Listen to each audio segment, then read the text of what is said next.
So Tim Pool has been asking questions, and I thought, why don't we have a go at answering them, shall we? Because, well, obviously he's asked the questions because he wants an answer, and I think everybody is entitled to our opinion. So let's give it to them, shall we? I don't know Tim personally. I know Carl is good mates with him, and they WhatsApp regularly. But I've not met Tim myself. But I hope he appreciates me chipping in on this one. Right, so I've seen the first of these questions, and then one of my colleagues mentioned that he's actually done four of them. So I've seen the first one, and I've got some thoughts on it, and the other three I will be reacting to at the same time as you. So let's see if we can come up with anything sensible. Okay, so the first question is: should U.S. criminals be sent to foreign prisons in any capacity?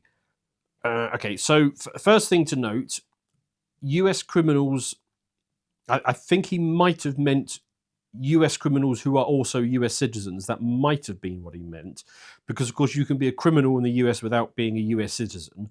So just tightening up on the terms a bit. Let's take the position that the question is: should a US citizen who has committed crimes in the US be sent to a foreign prison? Now, I would say yes. I'm not American, so you guys do what you want. But if this was offered to me in the UK, I would most certainly accept it. I'll give you my reason for that.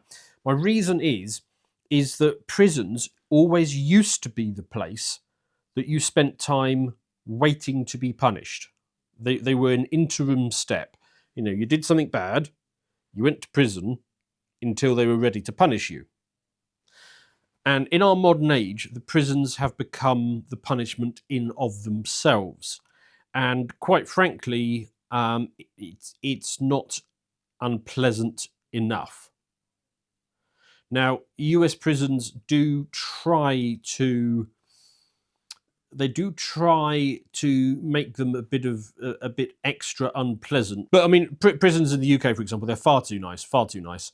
And so if we are not going to deal with people effectively, then I guess we just have to send them to the worst prison that we can come up with. The best at the moment is El Salvador, of course. So these super prisons that they're putting the MS-13 guys in. There you go. You get a cell like that. Apparently, the lights are kept on 24/7. The lights are never off. There's something like 100 guys are put in these cells, and they've got something like 60 beds. And by the way, those beds don't have mattresses. They're just metal shelves. I think they're allowed out for half an hour a day when they can walk around an internal courtyard, but they have to do it with the leg irons on. And that's all they get, half an hour a day. The rest of the day they're in there. They've got no entertainment whatsoever, no books. They are, if a good behaviour, they can apparently get a copy of the Bible, and they can read that. But that is the only book that they are allowed. So basically, they're just sitting there, and I cannot imagine a more sort of torturous. Right, I suppose I can actually, but in the scale of the way that we are in the modern age, this is clearly up there with the prison really being an effective punishment, because these guys, some of them are going to spend the next 40 or 50 years in these places, and it is going to be awful for them, which of course it should be, because they are MS-13 terrorists and they bloody well deserve it after what they have done. So should US citizens and certainly UK citizens, should they be going to prisons like this, which are the worst prisons that we can sort of currently conjure up? Well, let me give you an example of a British. Let me try that again. A British citizen, Hamid Abdabi. So this was the Manchester Arena bomber, and he.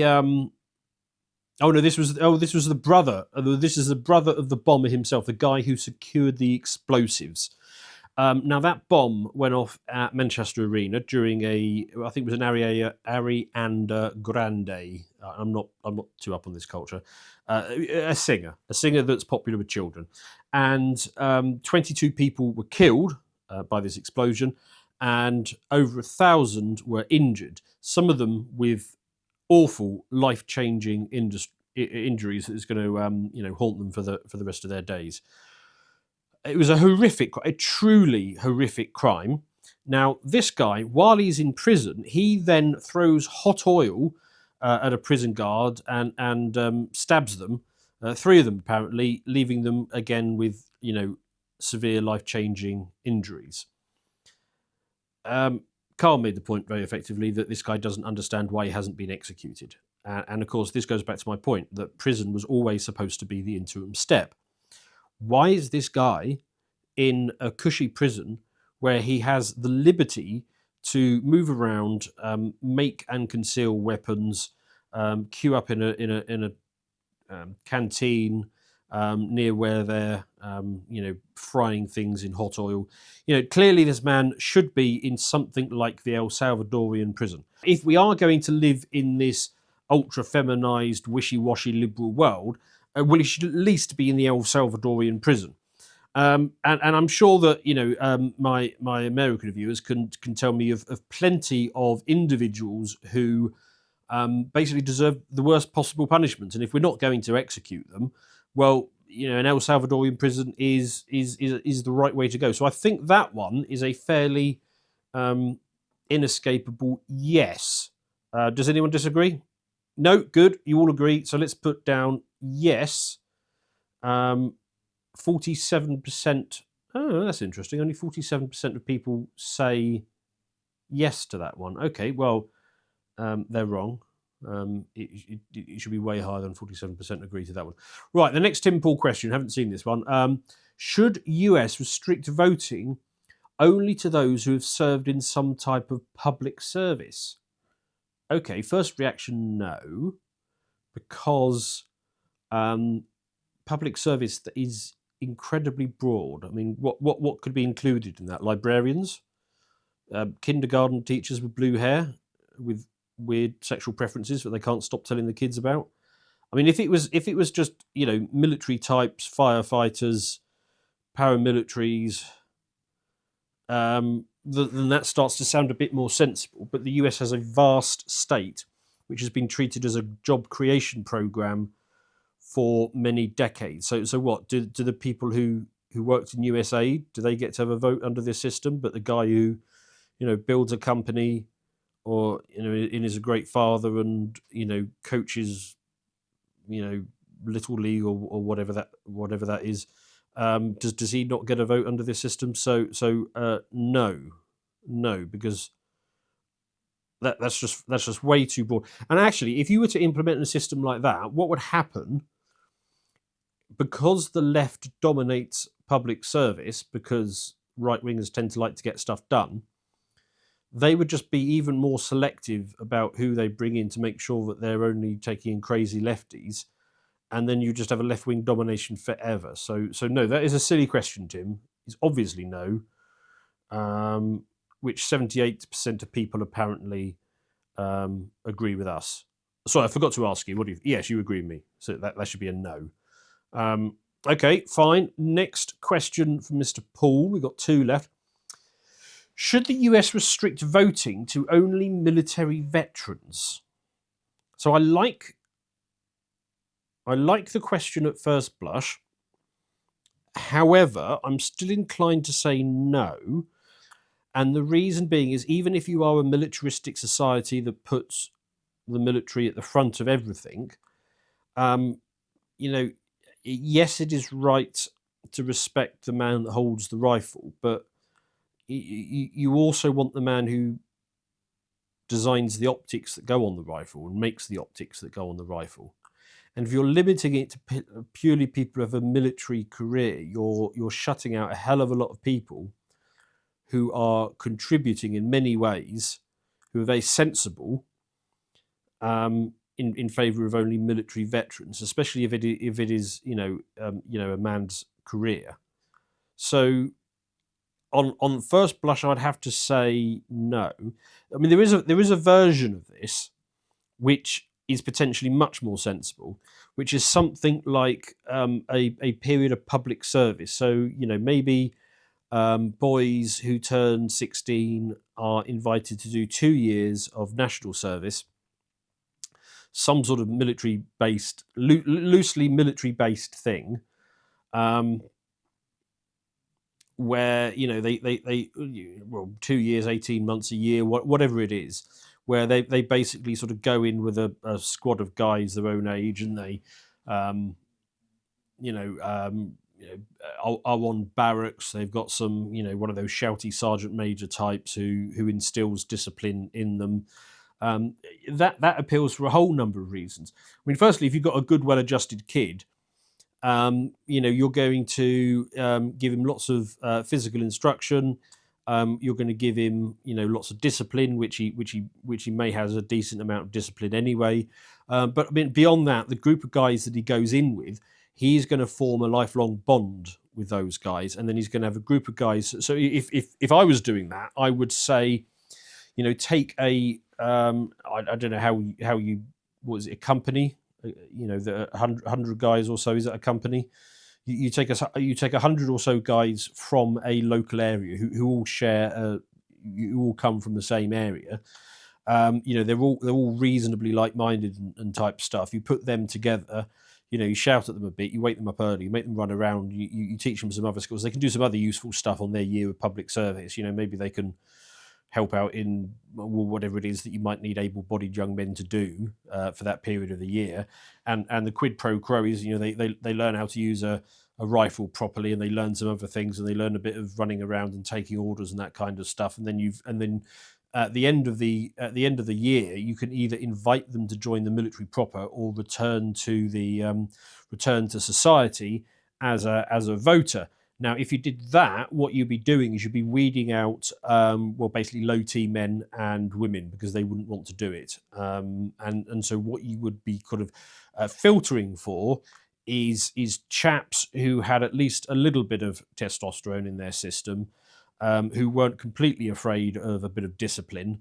And, that would make a much more sort of sense. And then they could go on to do whatever it is they're going to do, create a company that develops the next high-tech rifle, or whatever it is that is considered useful for society, or rockets, or I don't know, podcasting, whatever. Anyway, so that I would quite. And the other thing is, if you put young men in it from troubled backgrounds, people who, the type of people I'm talking about, the people who go around doing the undocumented shopping and stabbing people randomly because they asked them politely if they could not sit in the wrong place, all that sort of thing. I mean, a lot of those guys, the reason why they're so messed up in large part is because they don't have father figures around them, and they can't handle discipline. If you were to take a group of those guys, and you were to assign them a real squad of ball busting sergeants and corporals who could really knock the fear of God into these guys, it would probably do absolute wonders for them, because these guys simply have never encountered the concept of self-discipline or being disciplined. And a year of them going through something like that might actually knock a decent number of them into shape. I mean, with the type of people I'm describing, you've basically got a fairly limited set of options, most of which are unthinkable in these days, because we live in a hyper-feminized, lily-livered liberal society. But putting them in effectively a boot camp for a year,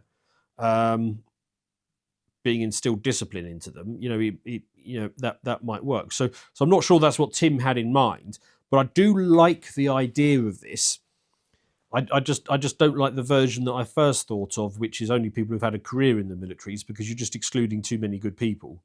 So it depends how you interpret the question. So let's interpret it my second way, which is a year of national service, a bit of boot camp for a year when you turn 16 or 17, something like that. I don't want these guys drafted.